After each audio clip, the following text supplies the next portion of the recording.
जीवन है ये एक ट्रेन की तरह है। इसलिए जैसे ट्रेन के कुछ नियम होते हैं वैसे ही इस जीवन के भी कुछ नियम हैं। हमें उस नियम को मान करके चलना चाहिए। कहते हैं क्या नियम है इस जीवन के? जीवन का बस एक ही नियम है, ज्यादा नियम नहीं है, बस एक ही नियम है। कौन सा नियम? तो कहते हैं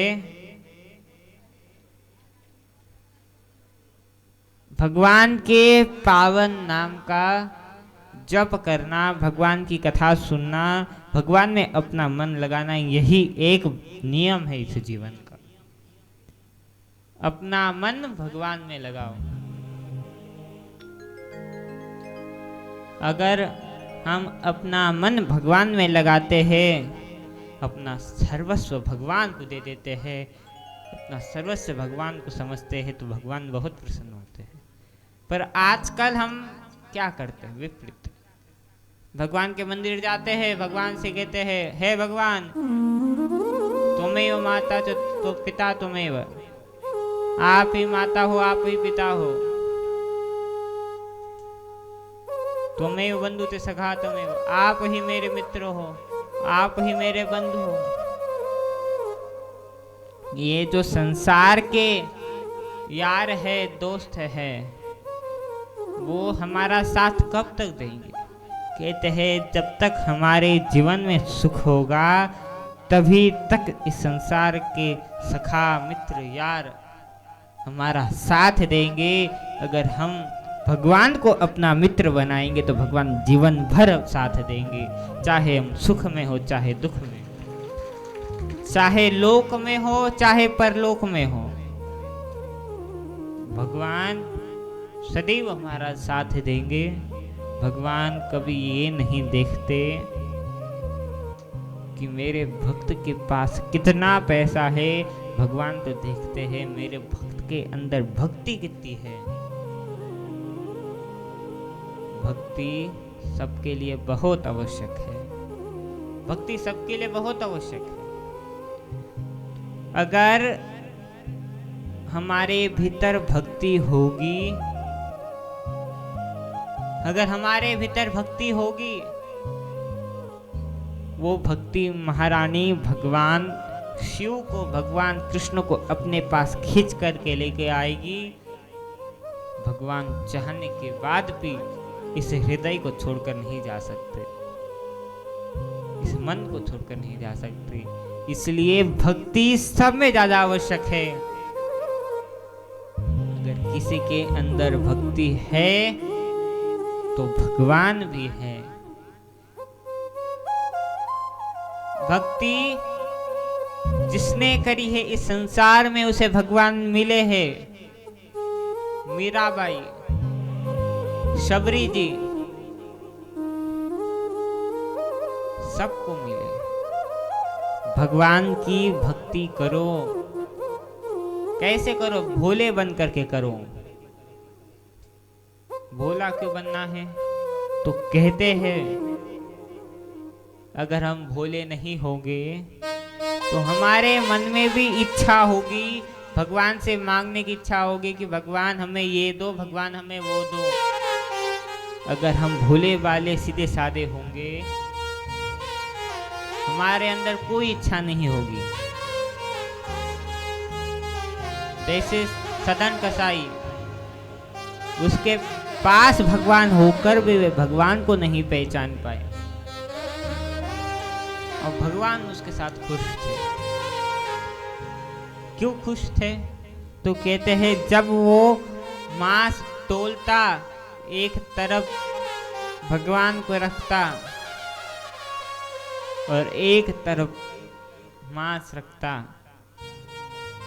जब ऊपर नीचे होते भगवान तो भगवान को बहुत आनंद आता।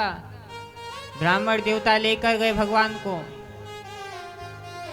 ब्राह्मण देवता को कहा भगवान ने, मुझे क्यों लाए हो? मुझे जाकर के उस सदन कसाई के पास छोड़कर आओ। जब शालिग्राम भगवान की ये बात सुनी, ब्राह्मण देवता ने कहा आप वहां क्यों जा रहे हो? वहां पर आपको क्या अच्छा लगा? भगवान ने एक बहुत सुंदर बात कही थी। भगवान कहते हैं जिस व्यक्ति में भक्ति होती है और भक्ति के साथ साथ भोलापन होता है, उससे दूर मुझे कोई नहीं कर सकता, उससे दूर कोई नहीं कर सकता।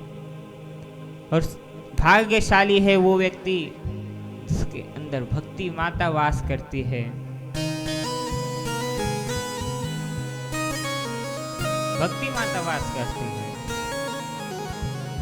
जिसके हृदय में एक बार भक्ति माता का वास हो जाता है तो वो व्यक्ति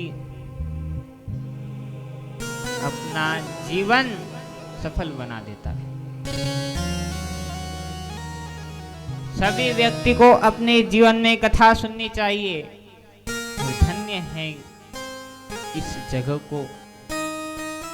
भगवान शिव स्वयं बताते हैं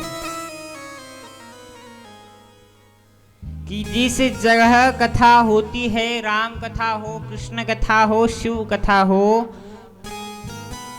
वहां पर बैठकर वहां की रज को, धूल को अगर माथे से लगा लेते हैं तो भगवान कृष्ण को, भगवान को, राम को प्रणाम करने का फल प्राप्त होता है। ये जो जगह है बहुत पवित्र और पावन है। संसार में भगवान ने 12 ज्योतिर्लिंग है भगवान के। भगवान शिव के कितने ज्योतिर्लिंग है इस संसार में? 12 ज्योतिर्लिंग। अगर कभी समय मिले तो 12 ज्योतिर्लिंग जाकर आना। अगर किसी के पास 12 ज्योतिर्लिंग के दर्शन करने का समय नहीं है तो बस एक बार शिव कथा में आ जाना, उसे 12 ज्योतिर्लिंग के दर्शन का फल प्राप्त हो जाता है। इतनी महिमा है शिव पुराण। अगर समय मिल जाए, शिव कथा भी सुन ली और समय हो तो एक बार वृंदावन और काशी जरूर जाकर आना, जरूर जाकर आना। जिसने जीवन में एक बार वृंदावन जैसे पावन धाम के दर्शन कर लिए, काशी जैसे पावन धाम के दर्शन कर लिए, उसके अंदर के सारे मोह, क्रोध सब कुछ नष्ट हो जाता है। जो एक बार वृंदावन चला जाता है उसके भीतर के जितने भी क्रोध है, काम है, जितने भी रोग है, सब कुछ नष्ट हो जाते हैं। इसलिए हर व्यक्ति को एक बार वृंदावन अवश्य जाना चाहिए। जो एक बार वृंदावन चला जाता है वो किसी संसारवासी का नहीं रहता, वो तो मेरे प्रभु श्याम का हो जाता है जो एक बार वृंदावन जाता है। वृंदावन की इतनी महिमा है कि वो महिमा बताते बताते हम थक जाएंगे, लेकिन महिमा खत्म होने वाली नहीं है। चाहे उस महिमा को हम लिखने बैठे तो संसार के सारे कागज खत्म हो जाएंगे, लेकिन वृंदावन की महिमा लिखना कभी खत्म नहीं होगी। इसलिए जीवन में समय मिले तो वृंदावन जाओ, काशी जाओ और धन्य है ये गीता गाओ। अब ये कोई गांव नहीं रहा, ये तो भगवान शिव का गोद बन गई है। ये गांव कोई साधारण गांव नहीं है। जिस गांव में, जिस शहर में एक बार शिव कथा हो जाती है वो जगह भगवान की हो जाती है और वहां पर भगवान वास करते हैं। और इस गांव पर आने वाले सारे संकट, विघ्न सब भगवान शिव दूर कर देते हैं। हर जगह शिव कथा होती है, बस हमें कथा सुनने का अवसर नहीं मिला, कभी कथा श्रवण करने को नहीं मिली, तो उस जगह पे जाओ, बैठो और भगवान के पावन नाम का जाप करो। हमें 7 दिन की कथा श्रवण करने का लाभ प्राप्त हो जाते हैं। शिव महापुराण हमें क्या सिखाती है? शिव कथा श्रवण कर रहे हैं, ये तो मालूम होना चाहिए कि क्या सिखाती है। तो कहा गया है ये शिव महापुराण की कथा, रामचरित्र मानस की कथा, श्रीमद् भागवत की कथा हमें निज धर्म पर चलना सिखाती है, धर्म पर चलना सिखाती है। हमें बताती है कि संसार में क्या करे क्या ना करे, सब बताती है। सबको अपने जीवन में भागवत कथा सुननी चाहिए, कृष्ण कथा सुननी चाहिए, राम कथा सुननी चाहिए, शिव कथा सुननी चाहिए।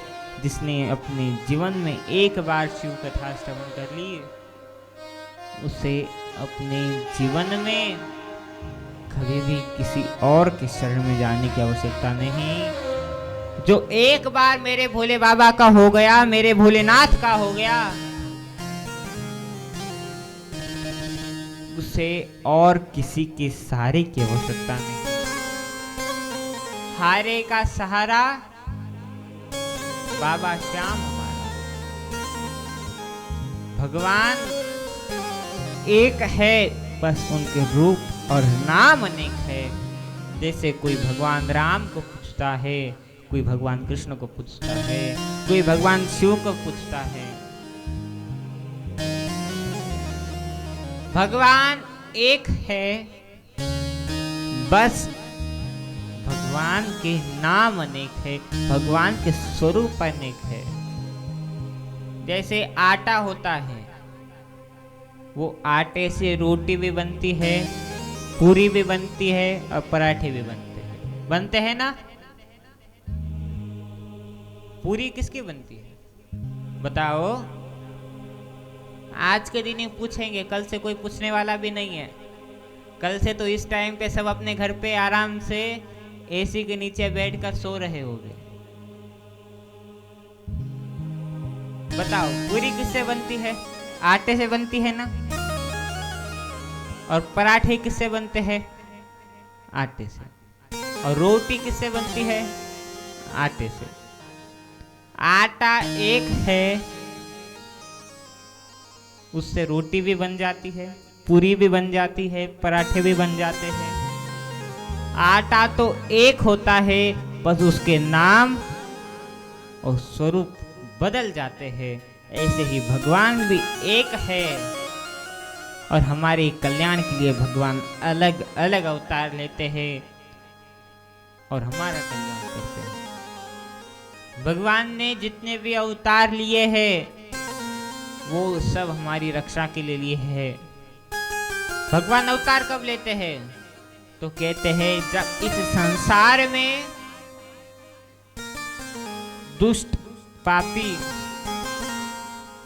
व्यक्ति राजा जब अधर्म मचाते हैं, भगवान का नाम जाप करने वालों को दंड देते हैं, तो उन्हें सबक सिखाने को भगवान आते हैं। जब कंस का आतंक मचा था, तो भगवान कृष्ण को आना पड़ा, और जब रावण का आतंक मचा था, तो भगवान राम को आना पड़ा।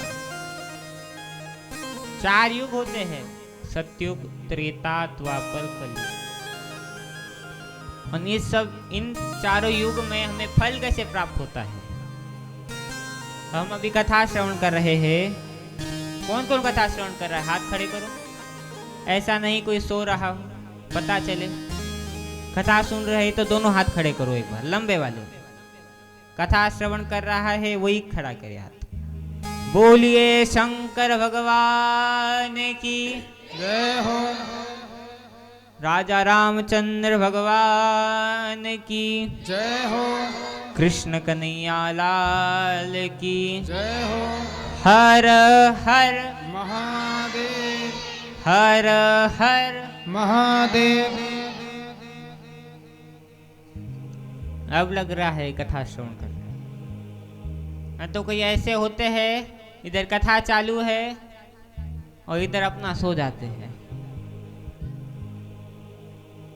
कहते हैं हमें नींद कहाँ पर आती है?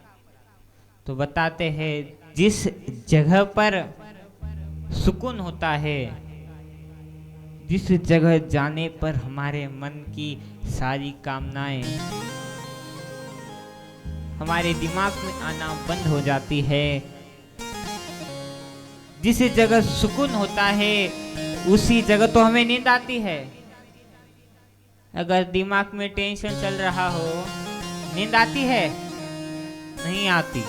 अगर भगवान शिव के दरबार में आकर बैठे जाते हैं तो हमारे सारे टेंशन, सारे दर्द सब दूर हो जाते हैं और हमें सुकून मिलता है। नींद वहीं पर आती है जहां सुकून मिलता है। जो सुकून पूरे संसार में नहीं है, वो सुकून मेरे भोले बाबा के दरबार में है, भोले बाबा के दरबार में है। इसलिए जब जीवन में अवसर मिले तो एक बार भगवान शिव के शरण में जाओ। भगवान हमारे सारे दुख दर्द मिटा देते हैं। ये शिव कथा हमें इस संसार का बोध कराती है, बताती है संसार वाले कैसे हैं। शिव कथा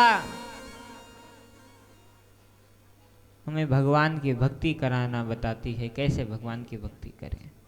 जिसने जीवन में शिव कथा सुन ली, उसके अंदर अपने आप भक्ति महारानी प्रकट हो जाती है। इसलिए जीवन में सबको शिव कथा श्रवण करनी चाहिए। जब कोई न साथ दे रहा हो हमारा, जब कोई साथ नहीं दे रहा हो हमारा, तो किसी के पास मत जाओ। किसी मुसीबत में है, किसी चीज की आवश्यकता है, और किसी के पास मत जाओ। ना पड़ोसी के पास जाओ, ना परिवार वालों के पास जाओ, बस अपने अपने भोले बाबा के पास जाओ। भोलेनाथ हमारी सारी इच्छाएं पूर्ण कर देते हैं। ये जो राम नाम है, कृष्ण नाम है, शिव नाम है, ये हमें सतमार्ग पर चलना सिखाता है, सतमार्ग पर चलना सिखाता है। यहाँ पर जितनी भी माताएं बैठी है, सबको अपने बच्चों के जीवन में एक नियम बनाना चाहिए। कौन सा नियम? बहुत आसान है, चाहे बच्चा छोटा हो चाहे बड़ा हो। रोज सुबह जल्दी उठाकर एक लोटा जल लेकर के मेरे महादेव के शरण में उसे भेजना। यहाँ पर हमारी जितनी भी माता बैठी है, कौन कौन अपने बच्चों को रोज शिव मंदिर भेजता है? जो भेजता है हाथ खड़े करो। जो रोज अपने बच्चों को भगवान शिव के मंदिर भेजता है, भगवान शिव की कथा सुनाता है, भगवान शिव के बारे में बताता है, हाथ खड़े करो। बस सामने सामने के 2-3, वो भी सारे वृद्ध माता है। और पीछे वाली मैया अपने बच्चों को मंदिर क्यों नहीं भेजते? दिन में इतना समय तो होता है कि 10 मिनट बस भगवान के मंदिर जाकर आए। कल से नियम बनाओ। हमारा क्या, हम आज बताकर चले जाएंगे, हम बताकर चले जाएंगे। आपके ही हाथ में है अपने बच्चों का जीवन कैसा बनाना है। जैसे माता पिता करते हैं अपने जीवन में, जो छोटे छोटे बच्चे होते हैं ना, वो देखा हुआ ही सीखते हैं। जैसा देखते हैं वैसा ही सीखते हैं। इसलिए पहले खुद भगवान के मंदिर जाओ, उसके बाद अपने बच्चों को सिखाओ। पहले खुद अपने जीवन का ढंग बदलो, उसके बाद अपने बच्चों के जीवन का ढंग बदलो। गुरु का काम क्या होता है?